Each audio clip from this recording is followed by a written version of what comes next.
Well, welcome back, people, to another episode of Daily Doses Mythos. And today, we're going to be talking about the one and only snakehead lady, Medusa. Dun dun dun! And yes, she's a Greek woman. She's one of the three Gorgon sisters, not sisters, but three Gorgons in specified in the Greek mythology, but she's the only mortal among them. Huh. I guess she was not cool enough to be a mortal. Immortal. Or maybe she was. Why was she mortal? You might wonder.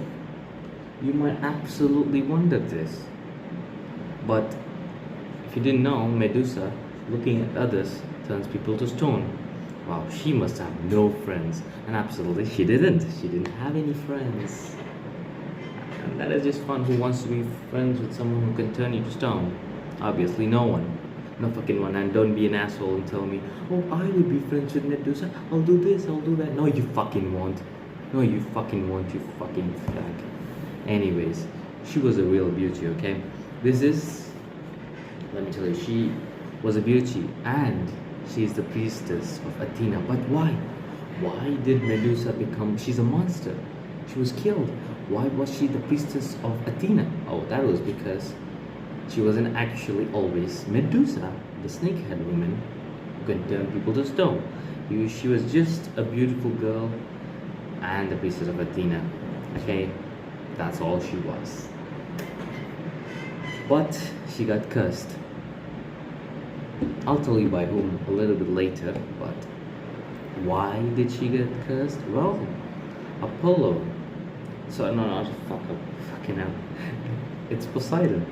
Poseidon, the god of sea, really fashioned her. She was like, oh, he was like, she looks nice. I like her. I want her. And he assaulted her in the temple of Athena. He assaulted in the temple of Athena, and obviously, in this due to this act, Athena got mad. Yes, of course she got mad. She got so mad, and of course she punishes the priestess who got abused. Of course, people. She got angry at the priestess, at her own priestess, who got assaulted by another god, Poseidon. And she curses Medusa to become the snakehead, people turning stone, women that we know and we don't really love. But yeah. So yeah. What happens after that?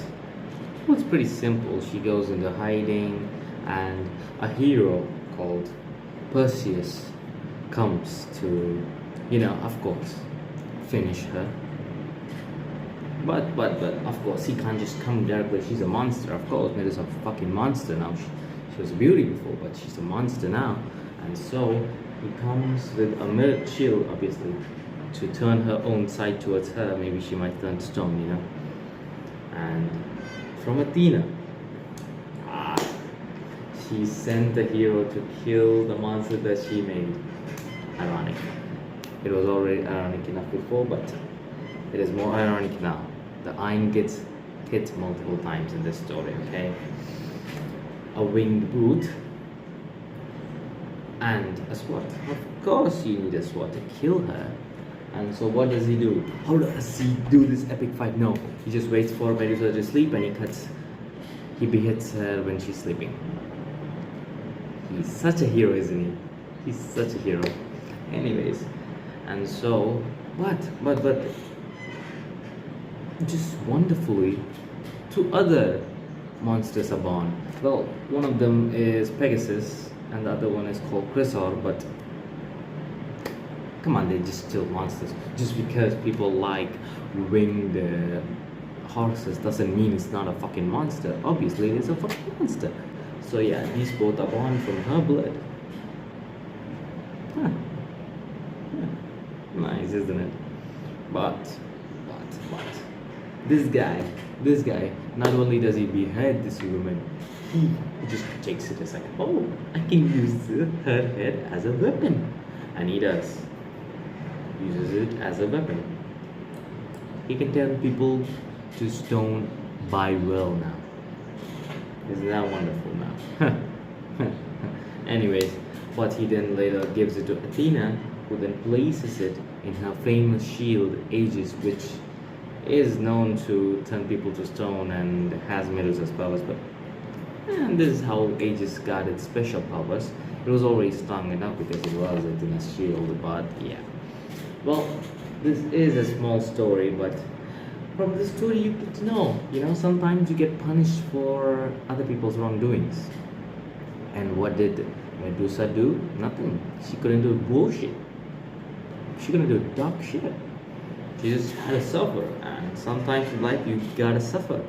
Just suffer. It's not even your fault. It's not something you did, but it happened to you. You just let it go and move on.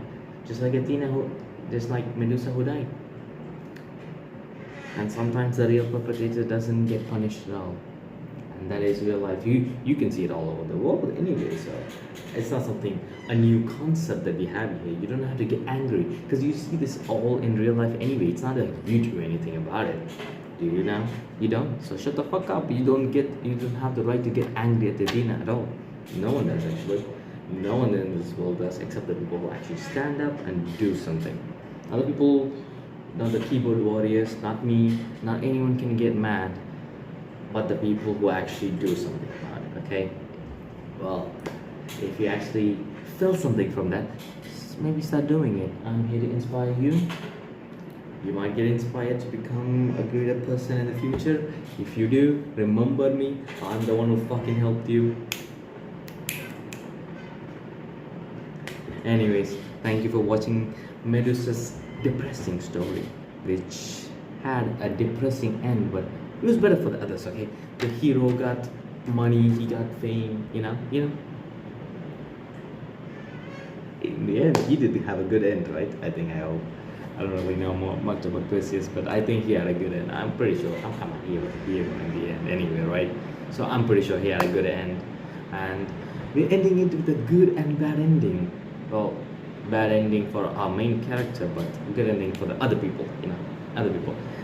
A god got an upgraded shield. That's good. Okay, thank you for watching this video. I'll see you in the next video. Bye bye.